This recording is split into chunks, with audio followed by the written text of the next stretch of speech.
Smoke a Percy so sweet with HighThoughtsTV. Y'all know what the fuck we doing, man. It's HighThoughtsTV. Niggas hot in the bitch, man. I'm smoking a Percy so sweet with HighThoughtsTV. So I want to ask you, because I do feel like, back to the no jumper thing.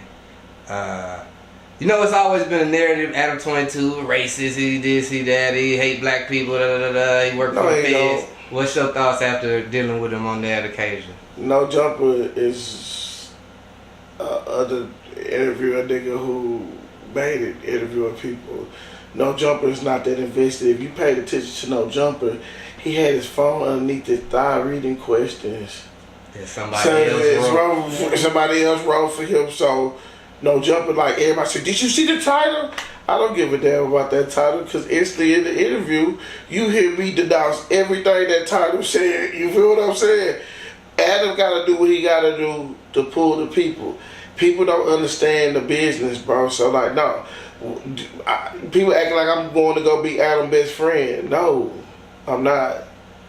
But he's somebody that's figured out the business of how this goes. Yeah, how it's go, bro. Like even when you walk in, we walk in and you just see they have an official office. It's not like just, hey, you got a camera and this interview. Like they got office with desks with other employees working. Basically, he got people that's booking people, talking to people.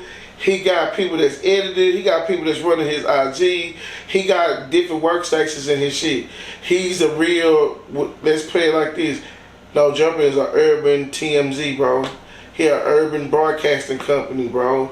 And that's what it is, bro. These niggas don't have no editors. These niggas don't have no people to run the social medias. These niggas don't have none of that shit. And that nigga had, when you walked in that house, bro, when that nigga was interviewing somebody, so they gave us time to, bro, I know Pico was like a sponge, and I was like walking through that house like a sponge too. So I'm looking at this nigga like, bro, people, man, people. The reason why I'm mad with people that people sleep on me, because I'm one of the first urban people to implement animations. Yeah. I implement animations. They don't even know how to, the marketing tool of using animations for real, bro. People is so infatuated with showing their self instead of entertaining, bro. That's a fact, yeah. I can't say in the Houston market as far as like, the media aspect and entertainment, I can't think of no one else that's done the cartoons or animations other than you. Like, man, Twin Towers. You ever heard of Twin Towers? No. Twin Towers is Twin Towers. I think they based out of Missouri City. They editors, and they was the first people to use the 3D animation.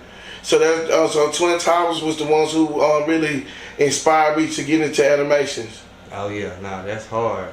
So I also want to ask, in that interview, Adam, he threw a couple slugs at Percy. You stood on business for Percy. Percy basically did an interview saying how he appreciated that after, y'all done had jobs back and forth a few times. Percy was getting his lick back because I got into the hyper cloud chasing, bro. And when you say distasteful shit about people and you don't know people, that was fucked up. But see, it wasn't even it was the interview. It was when I met Percy in person. That what did it. So if I would never met Percy in person, if I would never shook Percy in his eye and told that man I would never talk about you again, no matter what. I'm not gonna talk about you. I shook that man's hand and said that shit. Yeah. So that means that's my word is my motherfucking bond. I don't give a fuck if I told you in your face that I ain't gonna talk about you. Man, that mean I missed out on the opportunity, I diss you, shit, well deserved. I'm not gonna diss you, bro. Yeah. I ain't looking for no praise, for no real shit. Appreciate you, Percy, but you keep on doing your thing because niggas don't know where you came from, bro. And everybody battled through something in their life, you feel me? Like I'm fat than a motherfucker, I like eating food and drinking Kool-Aid, bro. That's a vice, bro. Food is a chemical. Food, and we don't eat what we eat shit for the taste, not for the nutrition, bro.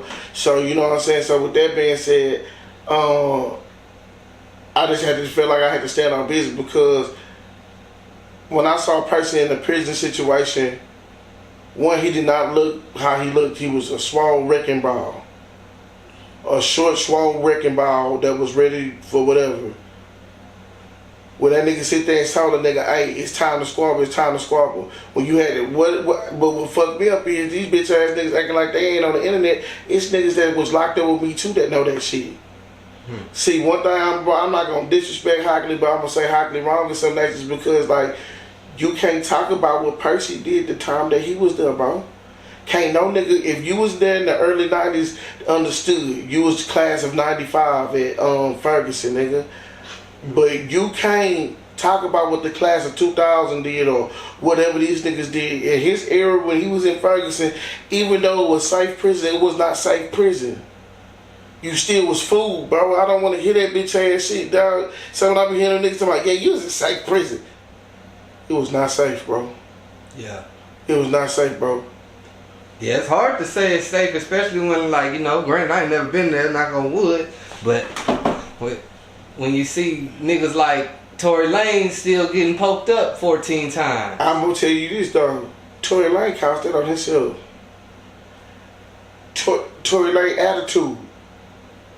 Tory Lane attitude. Tory Lane attitude, P. He punched August Alsina in his face, my nigga, because he didn't want to speak to him, bro. Yeah. Do you ain't, bro, why you have to hit that nigga because he didn't want to dab you up? I would be like, all right, bro, that's what it is. You gonna fight this dude. It's this other dude from Love and Hip Hop. He see bro in the club, he punched, the bro say, Tory Lane punched him so hard in his ear he couldn't hear out that motherfucker. Yeah.